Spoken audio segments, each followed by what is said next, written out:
Those are big questions, but I can answer them in a summarized version. There is no way, when we have these public conversations, in this presidential campaign as we go forward, I intend to remain just as forthright as always. And let's have a honest conversation as citizens of this country. There is no way you will fight corruption if you are corrupt yourself. Let's begin from that point. So the first offer that I make to Kenyans is that I will lead by example. Uwezi kufanya biashara na serikali wewe mwenyewe ukiwa mkubwa wa serikali, you engage in these things. You cannot tell people to stop doing what you do every day. Wewe mwenyewe, you can't. The first thing is to lead by example. Kenya does not need new laws or new institutions. Hizo tuko nazo za kutosha. What Kenya needs now are leaders with a different mindset. Leaders who are able to be selfless and who will put country before self. Hiyo ndio shida. Hiyo ndio shida tu tuko nayo, and once we get that, we will have 50% of our problems will be solved. Because ukianza kuwa namna hiyo, wewe mwenyewe hujukui hongo. Wewe mwenyewe hutaki maneno kama haya. Wale mnafanya kazi nao watakuamini. And you will have the moral authority na nguvu ya kupigana na ufisadi. The tools you need to fight corruption are all there. The laws are there, the institutions are there, the willingness of the people are there. Political will is the one that is not there, because those who are involved in it are corrupt themselves. You see, how will you run a government when you are yourself a business person, a tenderpreneur? You are fiddling with tenders and so on. So instead of supporting the private sector, working with the private sector to improve business, you are their competitor. As I was saying the other day, we have to make a decision as leaders. Are you going to do regulation, public policy development that spurs growth and helps the economy to develop, or you are going to be a business person, a competitor? When you call a meeting of the private sector people to your office at status when you are president, and you are seated there with people, they are manufacturers, you are a manufacturer yourself. You are seated with them there. They are transporters. You are a transporter yourself. And so what are you actually discussing in the process? Unaanza kuambia, let us follow these standards. You don't follow them yourself. Yes. So how will you fight corruption? You know, tuzidanganyane kwa sababu ya siasa, we are lying to each other here and saying things that are politically correct, doing public relations. If we are going to do public relations in politics in Kenya, we will continue going around in circles and we will sink. Let us just face the reality as it is. There are no holy people in this world. We are not holy. I am not holy myself. I am not coming from Mars or from heaven.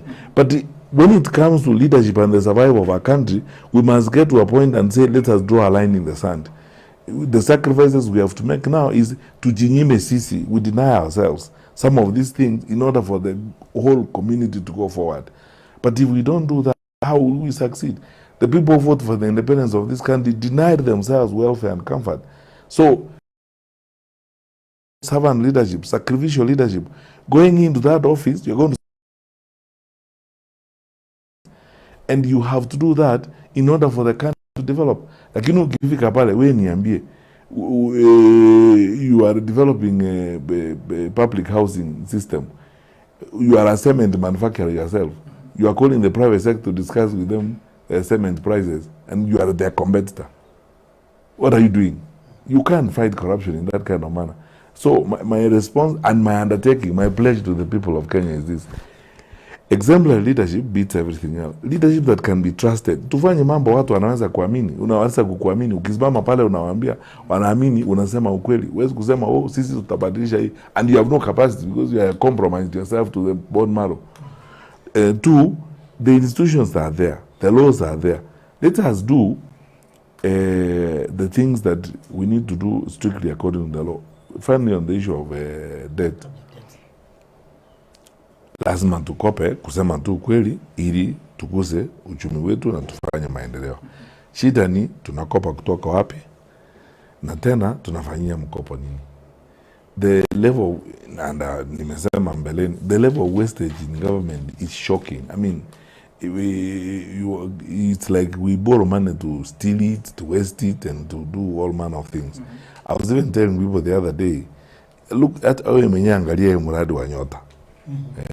Katika nchi zote za Afrika ambazo zinahusika na hii mambo ya nyota, nchi yetu tu ndio rais anahusika na hiyo maneno.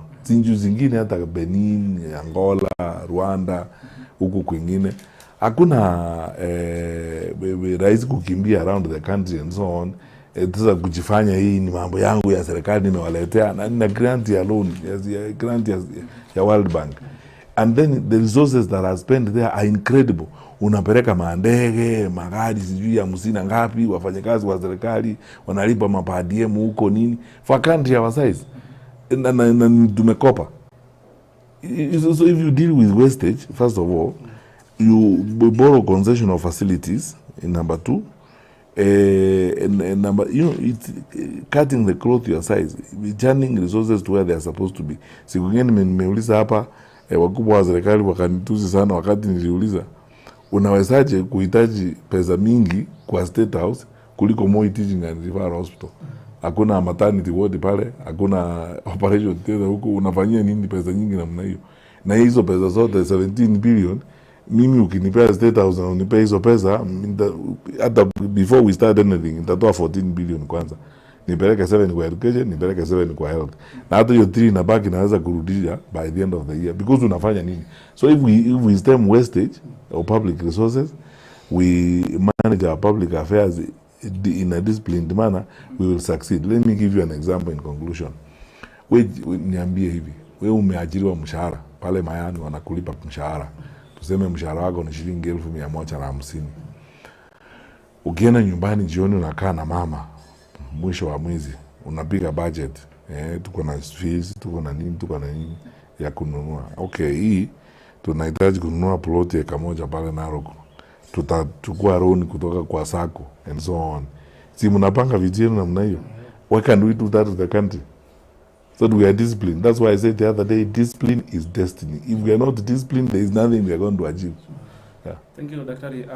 There's this question of conservation. The Mara counties, especially Kajiado and Narok, it's a fact. They live with wild animals. So that's to say they bear the cost of conservation without adequate, without adequate and fair compensation. How will you do to make sure that there will be fair, timely compensation, a reality for the victims of human-wildlife conflict? You know, I dealt with this issue when I was in government. The challenges are twofold. Number one, poor budget allocation for this compensation.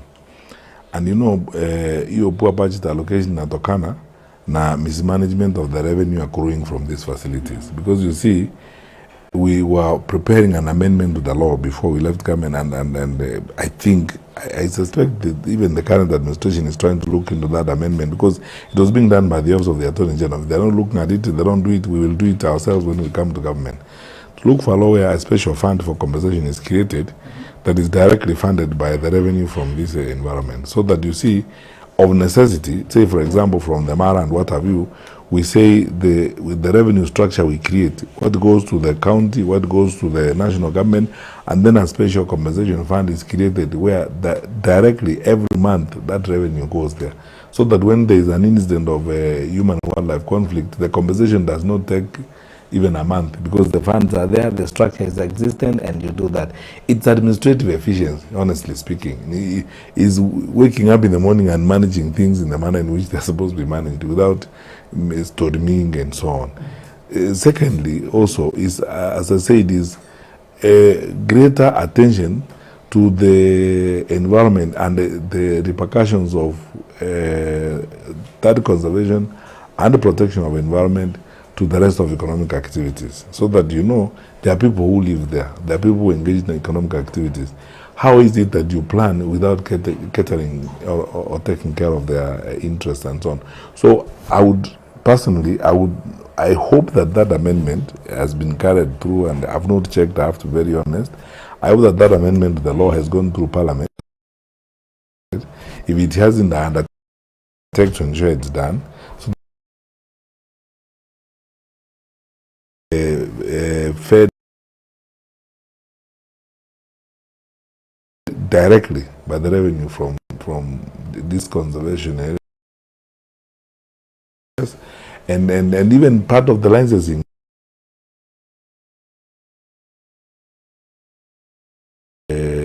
caters for compensation, and you would even actually be